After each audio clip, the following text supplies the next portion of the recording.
They say the last messages someone sends are often the most honest.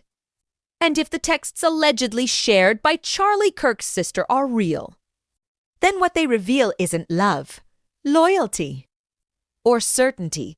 It's confusion, fear, and a growing sense that something in his marriage wasn't right. Because according to reports, just months before his death, Charlie was telling his own family that he didn't even feel like he knew his wife anymore.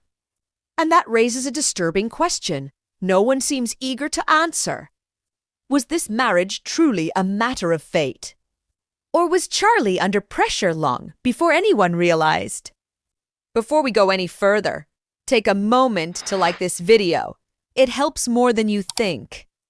Subscribe if you want deep dive true crime investigations that don't shy away from uncomfortable questions.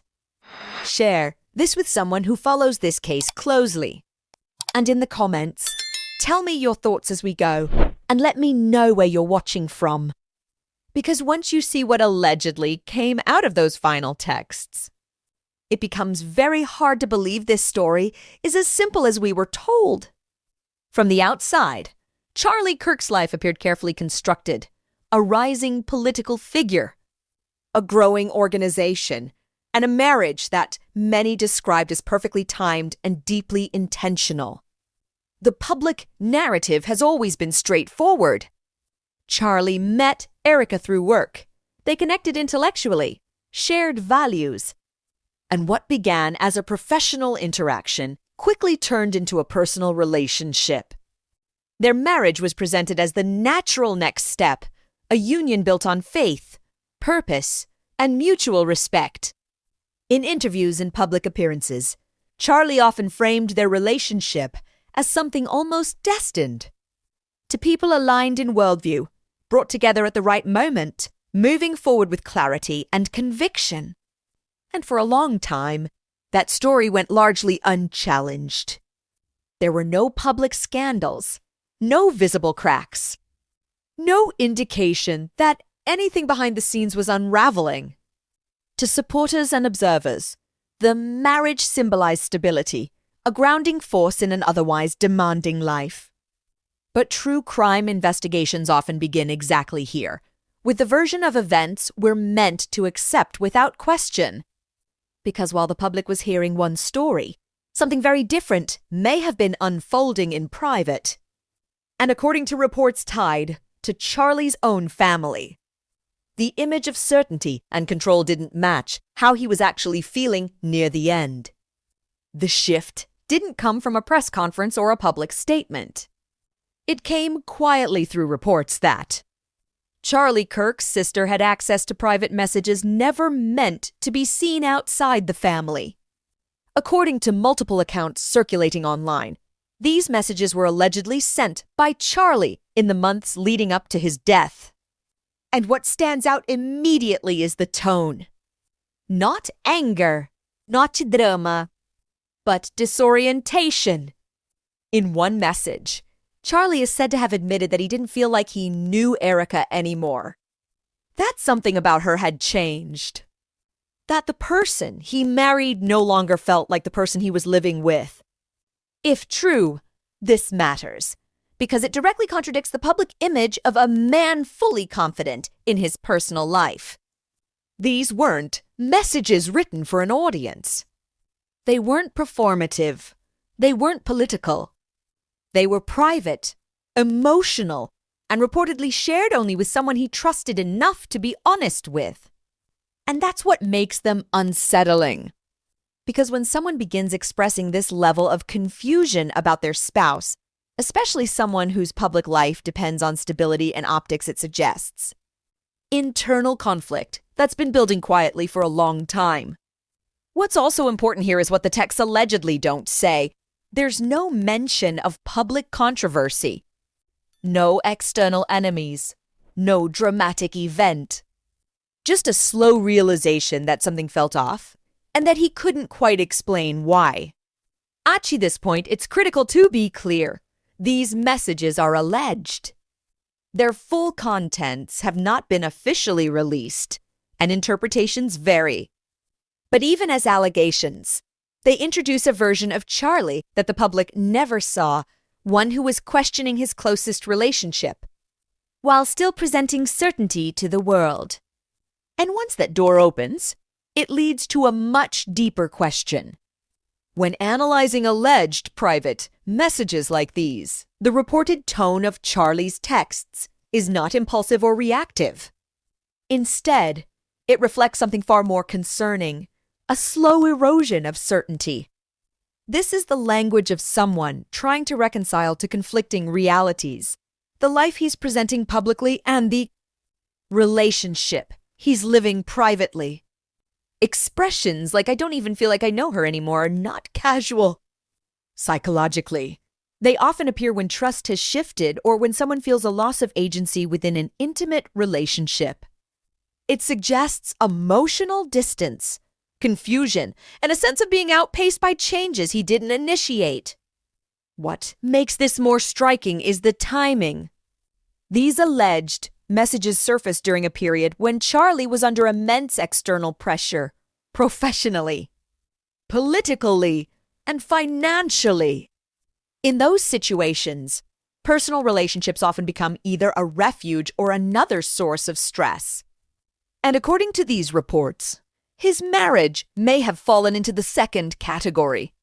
From a behavioral standpoint, this kind of internal conflict can lead to withdrawal, overcompensation, or silence, all patterns that were later noted by people around him.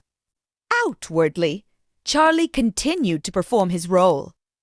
Inwardly, he may have been struggling to maintain control over decisions that directly affected his life. There's also the matter of who he chose to confide in. Reaching out to a sibling suggests a need for grounding, for someone who knew him before the public persona, before the influence, before the expectations.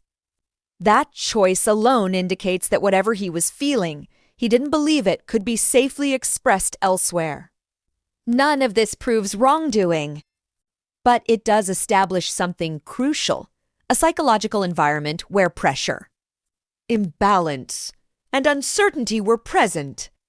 And once that environment exists, the next question becomes unavoidable. When a relationship begins to feel unfamiliar, it's often not just about emotional distance, it's about shifts in power. According to those close to the situation, the period when Charlie allegedly sent those messages was also a time when major decisions were being made around him. Decisions involving his organization, his public role, and the people funding the work he had built. In environments like that, personal relationships don't exist in isolation. They become intertwined with optics, expectations, and influence. And that's where some observers begin asking a difficult question.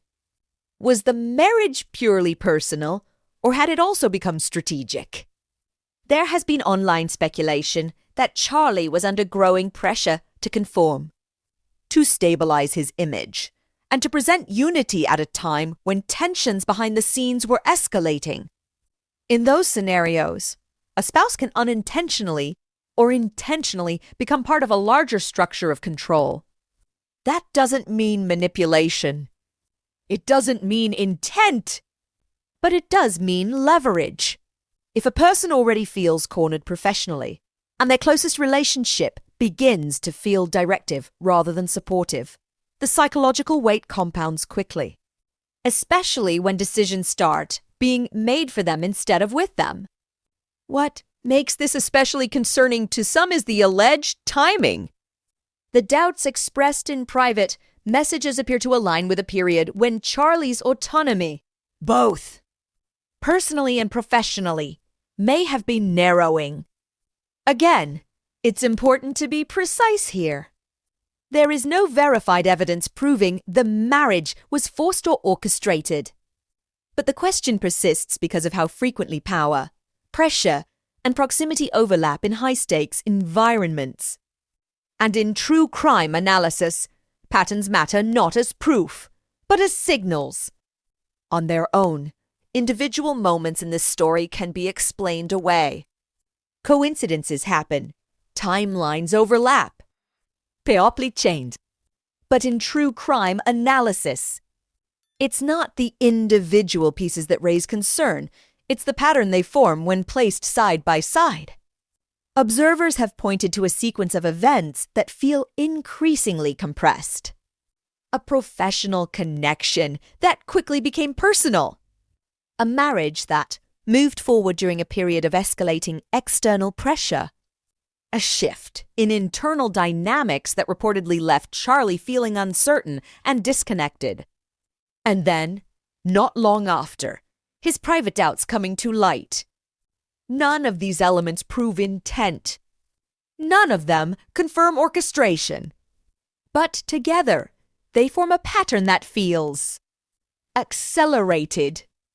Patterns become especially significant when they coincide with moments of vulnerability. When someone is navigating financial pressure, organizational strain, and public scrutiny all at once. Even well-meaning actions can take on unintended weight. Another factor often raised is timing.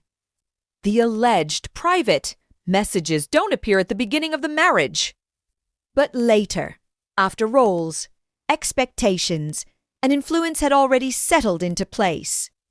That suggests the discomfort wasn't immediate, but developed over time. And development implies change. At this stage, it's critical to slow down and be clear. Recognizing patterns is not the same as assigning blame. It is simply acknowledging that multiple signals appeared in close proximity, signals that contradict the clean narrative presented publicly. The discomfort comes from not knowing which interpretation is correct. Was this simply a marriage under stress, complicated by public life? Or was Charlie gradually realizing that decisions he believed were his own had been shaped by forces he didn't fully understand? Those questions remain unanswered. To analyze this responsibly, it's necessary to acknowledge that there are explanations for these events that don't involve pressure, manipulation, or hidden influence. Marriages change, especially under stress. Public figures often experience emotional distance from their partners as careers intensify. Responsibilities grow, and private time disappears. What may feel like a loss of control can sometimes be nothing more than burnout colliding with intimacy. There's also the question of interpretation. Alleged text messages, when viewed without full context, can easily be misunderstood. A single sentence expressing confusion doesn't automatically point to coercion or external pressure.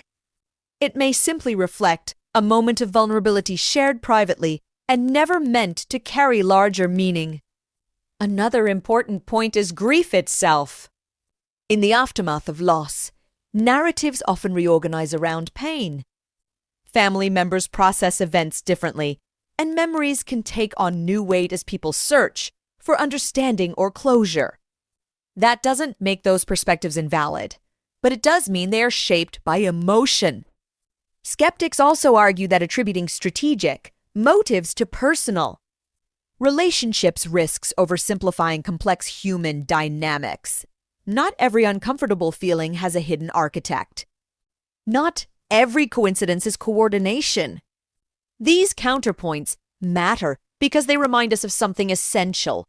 Suspicion alone is not evidence. And yet, even when considering these explanations, some questions remain stubbornly unresolved, not because they prove wrongdoing, but because they don't settle comfortably into any single explanation. Which is why this story continues to linger. Even after stepping back and applying a skeptical lens, there are still questions that remain unresolved, not because they point to a single conclusion, but because no explanation fully accounts for all the details. Why did Charlie reportedly confide such deep personal uncertainty to his sister at that specific moment in time? What had changed in his marriage that made him feel like he no longer recognized his partner? And why did those feelings appear to surface during a period when his professional autonomy was also under strain? There's also the matter of silence.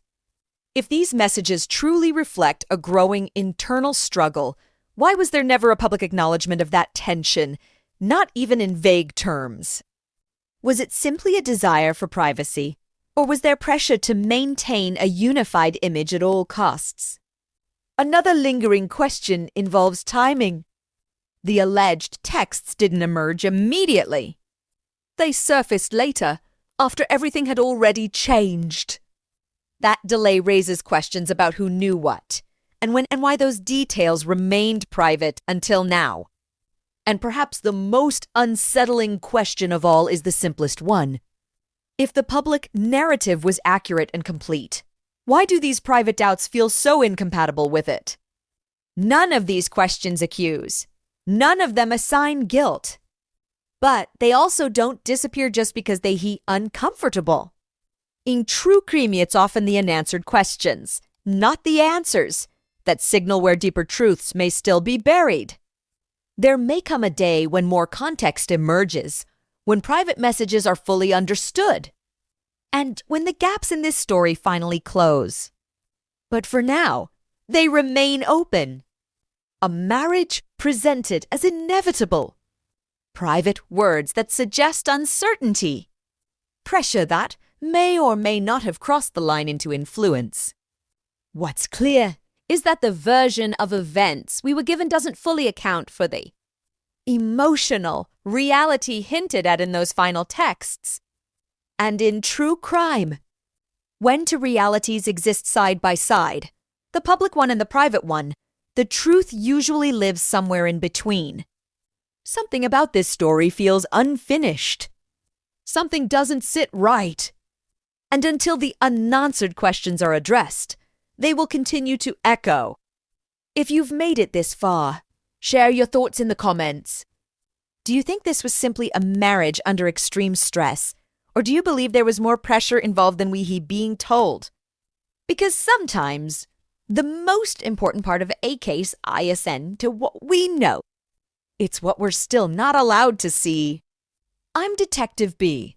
If you're fascinated by real life, mysteries, and criminal investigations, tap like, subscribe, and share your opinion in the comments.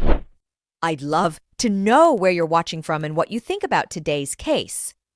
Make sure to subscribe and turn on the notification bell so you never miss a new episode. Until next time, stay curious, stay vigilant. And remember, in true crime, the line between fact and perception is often thinner than we realize.